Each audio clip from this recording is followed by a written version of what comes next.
नमस्कार दोस्तों, स्वागत है आपका स्टडी विद एसकेएस में।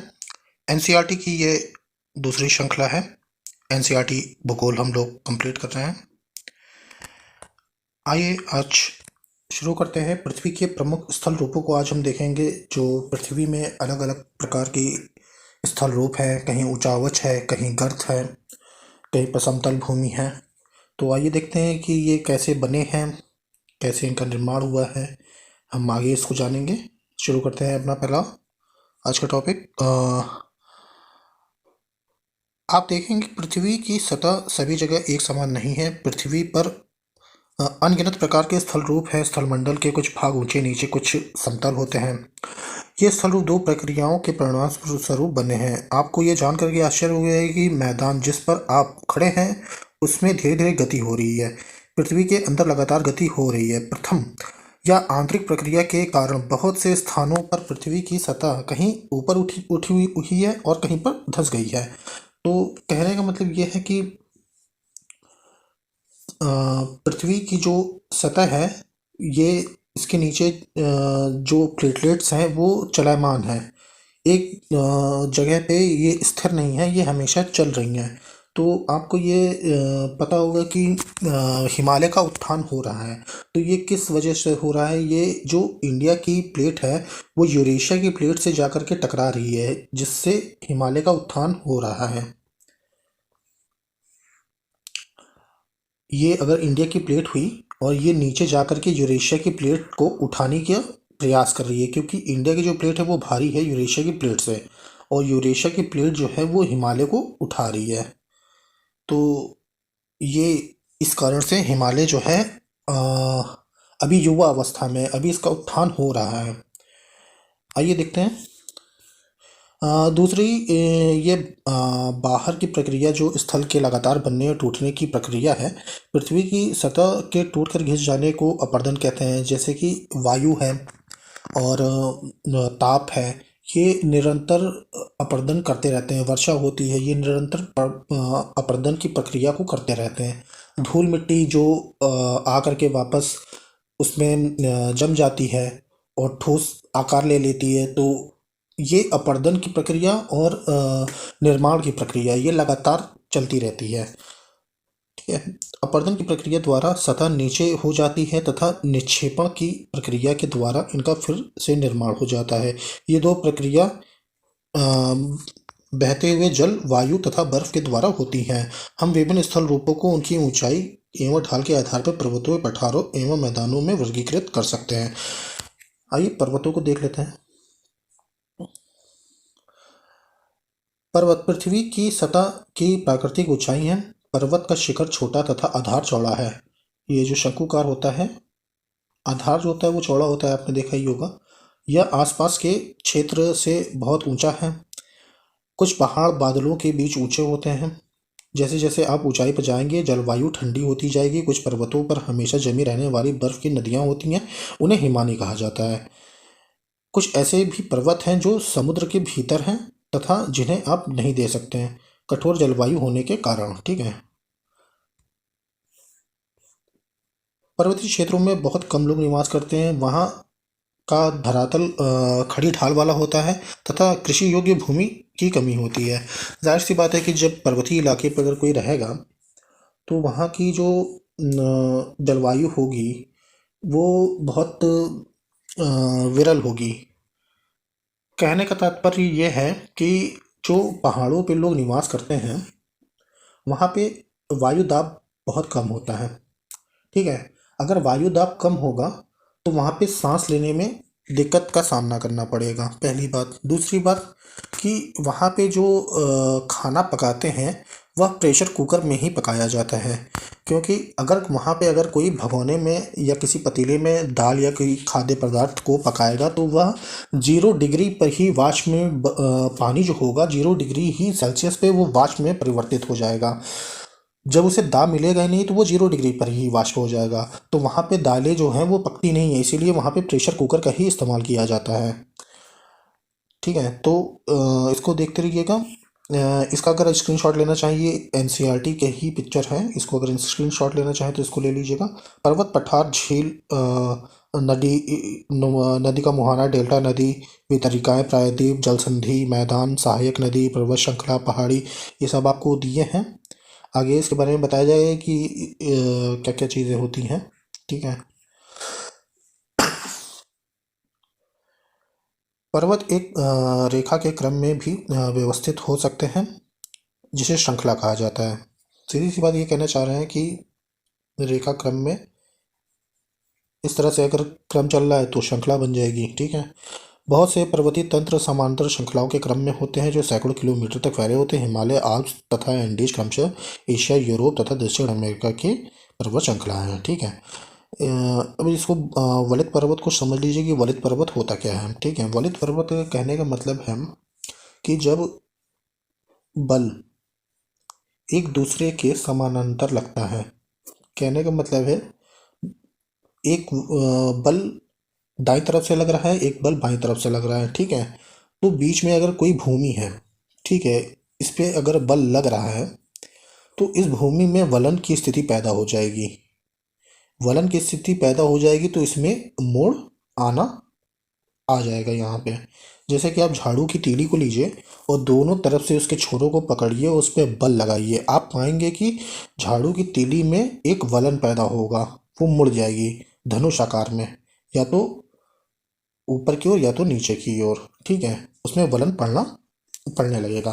तो इसी वलन को, ये जो वलन पड़ते हैं, इसी वलन को कहते हैं वलित पर्वत। आइए आगे चलते हैं। क्या आप जानते हैं प्रशांत महासागर में स्थित मौनकी पर्वत सागर की सतह के नीचे की स्थित, इसकी ऊंचाई जानते हैं 10,205 मीटर है, जो एवरेस्ट फिगर से भी बहुत अधिक ऊंचा है। महासागर में होने की वजह से इसकी ऊंचाई का हमें ज्ञात नहीं होता है, कि आभास नहीं होता है कि ये इतना ऊंचा हो सकता है। अगर ये धरातल पर आ जाए तो ये हिमालय पर्वत से बहुत ऊंचा होगा। हिमालय पर्वत के सामने कुछ नहीं। लेकिन चूंकि ये महासागर में है इसलिए इसी ऊंचाई का आभास नहीं हो पाता है। पर्वत तीन प्रकार के होते हैं: वलित पर्वत, भ्रंशोदत पर्वत तथा ज्वालामुखी पर्वत। हिमालय तथा आल्प्स वलित पर्वत हैं, जिनकी सतह ऊबड़ खाबड़ तथा शिखर शंक्वाकार है। भारत की अरावली श्रृंखला विश्व की सबसे पुरानी वलित पर्वत की श्रृंखला है। आप जानते होंगे अरावली की जो श्रृंखला है वह सब पुरानी तो है, लेकिन अब वो पौड़ अवस्था में पहुंच चुकी है। अब उसका धीरे धीरे अपरदन हो रहा है। ठीक है। तो इसकी अवस्थिति जानते रहिए कि इसकी अवस्थिति कहाँ है। राजस्थान, मध्य प्रदेश किस जगह पे है, कमेंट बॉक्स में अगर चाहें तो कमेंट कर सकते हैं। जुराल पर्वत गोलाकार दिखाई देते हैं एवं इनकी ऊंचाई कम है। ये बहुत पुराने वलित पर्वत हैं। जब बहुत बड़ा भाग टूट जाता है तो ऊर्ध्वाधर रूप में विस्थापित हो जाता है, तब भ्रंशोदत पर्वत का निर्माण होता है। ऊपर उठे हुए खंड को उत्खंड तथा नीचे धंसे हुए खंडों को द्रोणिका भ्रंश कहा जाता है। यूरोप की राइन घाटी तथा वॉस्चेस पर्वत इस सतह के पर्वत तंत्र का उदाहरण है। एटलस में दिए गए विश्व मानचित्र से उनकी स्थिति को देखिए तथा इस प्रकार की भू आकृतियों को कुछ और उदाहरण से पता लगाइए। देखिए, वो सीधे से आपको बताने की कोशिश ये हो रही है कि जो ऊपर उठी हुई भूमि है उसको उत्खंड भ्रंश कह देंगे, और जो नीचे धंसी हुई भूमि है वह द्रोणिका भ्रंश। सामान्य तौर पे यहाँ से द्रोणिका भ्रंश से नदियों का आवागमन होता है। ठीक है। ये ऊंची हुई उठी हुई भूमि है, इसको उत्खंड बोल देंगे, उत्खंड भ्रंश। ठीक है।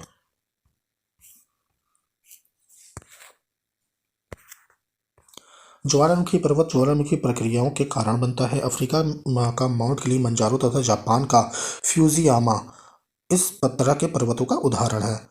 पर्वत बहुत लाभदायक होते हैं। पर्वत जल के संग्राहक होते हैं। जल के संग्राहक क्यों होते हैं? क्योंकि पर्वत पे जमने वाली जो बर्फ़ होती है वो साल भर, जो नदियाँ चलायमान होती हैं उसका स्रोत होते हैं। जो पानी गलता है धीरे धीरे वो रिसता है और नदियों का रूप ले लेता है। बहुत सी नदियाँ का स्रोत पर्वत में स्थित हिमानी में होता है। जलाशयों में जल को लोगों तक पहुंचाया जाता है। पर्वतों के जल को उपयोग सिंचाई तथा पनबिजली के उत्पादन में भी किया जाता है। नदी घाटी तथा वेदिकाएं कृषि के लिए उपयुक्त होती हैं। पर्वतों में अलग अलग प्रकार की वनस्पतियां तथा जीव जंतु पाए जाते हैं। वनों से हमें ईंधन, चारा, आश्रय तथा दूसरे उत्पाद जैसे गोंद, रेजिन इत्यादि प्राप्त होते हैं। सैलानियों द्वारा पर्वत भाग में उपयुक्त स्थान है सैलानियों के लिए। ठीक है। वे पर्वत की यात्रा वे पर्वतों की यात्रा उनकी प्रकृति सुंदरता को देखने के लिए करते हैं। विभिन्न प्रकार के खेल जैसे paragliding, hang gliding, river rafting तथा स्कीइंग पर्वतों के प्रचलित खेल हैं। क्या आप जानते हैं हिमालय में स्थित कुछ ऐसे स्थान हैं जिनका आप नाम बता सकते हैं जहां ये खेले जाते हों? ये देखिए एक चित्र दिया हुआ है, ये ज्वालामुखी का चित्र है। ठीक है। ज्वालामुखी का उद्गार कैसे होता है ये आपको इसमें दिया गया है कि जब कहीं पे दरार पड़ जाती है तो पृथ्वी के अंदर जमा मैग्मा ये बाहर आने लगता है। ये धीरे धीरे बाहर आने लगता है। जब ये मान लीजिए कि ये आपका सतह है और यहाँ पे दरारें पड़ गई हैं। ठीक है। तो नीचे का जमा हुआ लैग्मा वो प्रयत्नशील रहता है बाहर आने के लिए। तो उसको जहाँ से भी जगह मिल जाता है तो ये वहाँ से बाहर निकल जाता है। आपने ज्वालामुखी देखा होगा, एक होता है विस्फोटक ज्वालामुखी जो बहुत ज़्यादा विस्फोट के साथ बाहर आता है। एक होता है जो बहुत आराम से बाहर आता है उसके गाढ़ेपन के कारण। तो अलग अलग प्रकार के इसके भी प्रकार होते हैं, इसको आगे समझेंगे हम लोग। ये देखिए एक चित्र है पर्वतीय क्षेत्रों में खेले जाने वाला खेल पठार को देख लेते हैं। पठार उठी हुई वह सपाट भूमि है। यह आसपास के क्षेत्र से अधिक उठा हुआ होता है तथा इसकी ऊपरी भाग मेज के समान सपाट होता है। किसी पठार के एक या एक से अधिक किनारे होते हैं जिसके ढाल खड़े होते हैं। पठारों की ऊंचाई प्रायः कुछ 100 मीटर से लेकर के कई हजार मीटर तक हो सकती है। पठार की सतह पठार भी नए या पुराने हो सकते हैं। पठार में दक्कन पठार पुराने पठारों में से एक है। केन्या, तांजानिया तथा युगांडा का पूर्वी अफ्रीका पठार एवं ऑस्ट्रेलिया पश्चिमी पठार इस प्रकार के उदाहरण हैं। तिब्बत का पठार विश्व का सबसे ऊंचा पठार है जिसकी ऊंचाई समुद्र तल से 4000 से 6000 मीटर में है। ठीक है। तो आप इसको याद रख सकते हैं, बहुत ऊंचा पठार हो गया। ठीक है। पठार बहुत उपयोगी होते हैं क्योंकि उसमें खनिजों की प्रचुरता पाई जाती है। यही कारण है विश्व में बहुत से खनन क्षेत्र पठारी भाग में स्थित है। अफ्रीका का पठार सोना एवं हीरे के खनन के लिए प्रसिद्ध है। भारत में छोटा नागपुर का पठार लोहे, कोयले तथा मैग्नीज के बहुत बड़े भंडार पाए जाते हैं। तो आपने ये देखा होगा कि पूर्वी क्षेत्र में जो छोटा नागपुर का पठार है वहाँ खनिज का, भारत में खनिज का प्रमुख स्रोत वही है, छोटा नागपुर का पठार। पठारी क्षेत्र में बहुत से जलप्रपात हो सकते हैं क्योंकि यहाँ नदियाँ ऊंचाई से गिरती हैं। भारत में छोटा नागपुर का पठार पर स्वर्ण रेखा भारत में छोटा नागपुर पठार पर स्वर्ण रेखा नदी पर स्थित जलडमरू जलप्रपात तथा कर्नाटक में जोग जलप्रपात इस प्रकार के जलप्रपातों का उदाहरण है। लावा का पठार में काली मिट्टी की प्रचुरता होती है जो उपजाऊ होती है। यह खेती के लिए काफ़ी अच्छी होती है। कई पठार में रमणीय स्थल होते हैं जो पर्यटकों को आकर्षित करते हैं। काली मिट्टी में अगर आप देखेंगे तो उसमें जल अवशोषित करने की बहुत ही अच्छी शक्ति होती है और ये बहुत ही ज़्यादा उपजाऊ होती है। विशेषकर ये कपास की खेती के लिए बहुत ही ज़्यादा लाभदायक होती है। आइए मैदानी भाग को देख लेते हैं। मैदान समतल भूमि के कारण बड़े भाग होते हैं। वे सामान्यतः मध्य समुद्री तल से 200 मीटर की से ऊंचे नहीं होते हैं। कुछ मैदान काफ़ी समतल होते हैं। कुछ उर्मिल तथा तरंगित होते हैं। अधिकांश मैदान नदियों तथा उनकी सहायक नदियों द्वारा बने हैं। नदियाँ पर्वतों के ढालों पर नीचे की ओर बहती हैं तथा उन्हें अपरदित कर देती हैं। वे अपरदित पदार्थों को अपने साथ आगे की ओर ले जाती हैं। अपने साथ ढोए गए जाने वाले पदार्थ जैसे पत्थर, बालू तथा सिल्ट को घाटियों में निक्षेपित कर देती हैं। इन्हीं निक्षेपों से मैदानों का निर्माण होता है। कहने का मतलब ये है कि जो नदियाँ हैं वो अपने साथ बालू, पत्थर, सिल्ट ये कई प्रकार की चीज़ें अपने साथ लेकर के चलती हैं।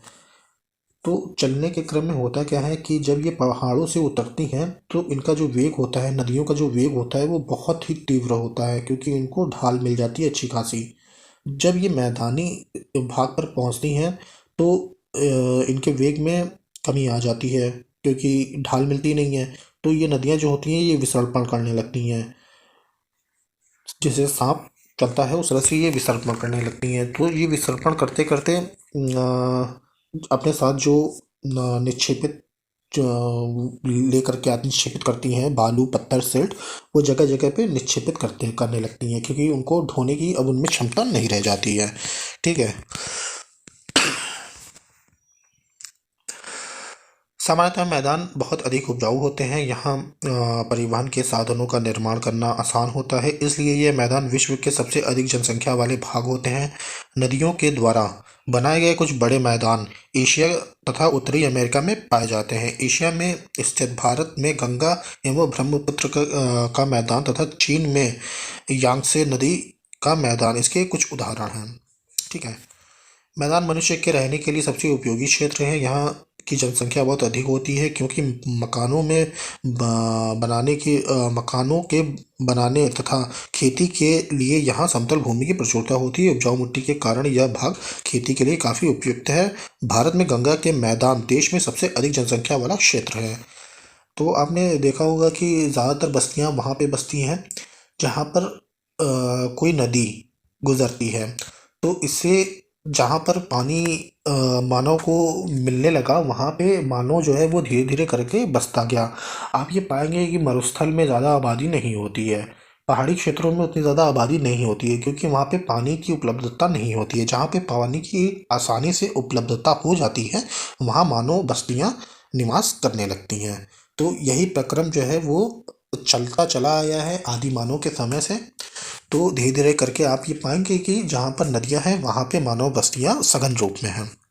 आइए स्थल रूप एवं लोगों को देख लेते हैं। स्थल रूपों की भिन्नता के अनुरूप ही मानव विभिन्न प्रकार के जीवन यापन करते हैं। पर्वतीय क्षेत्रों का जीवन कठिन होता है। जैसा कि आपको पता है कि पर्वतीय क्षेत्र में जो वायु दाब होता है वो बहुत कम हो जाता है, सांस लेने में दिक्कत होती है, खाना बनाने में दिक्कत होती है, और भी बहुत सारी समस्याएं होती हैं। मैदानी क्षेत्रों में जीवन पर्वतीय क्षेत्रों की तुलना में सरल होता है, क्योंकि यहाँ पानी की उपलब्धता होती है, यातायात की आसानी होती है। मैदानों में फसलें उगाना, घर बनाना या सड़कें बनाना पर्वतीय क्षेत्रों की तुलना में अधिक आसान होता है। विभिन्न प्रकार के स्थल रूप पर रहने वाले लोग के रहन सहन के तरीकों में कुछ अंतर होता है। कभी कभी प्राकृतिक आपदाएं जैसे भूकंप, ज्वालामुखी, उद्गार, तूफान या बाढ़ बहुत विनाश कर देते हैं। इन आकस्मिक घटनाओं के बारे में जागरूकता पैदा करके हम इनके आने वाले खतरों को कम भी कर सकते हैं। ठीक है। तो आज का ये जो लेक्चर है यहाँ पे समाप्त होता है। आने वाले समय में इसके और भी पार्ट्स आते रहेंगे, और इसके जो बचे हुए क्वेश्चन आंसर हैं वो एक ही वीडियो में कंप्लीट करा लिए जाएंगे।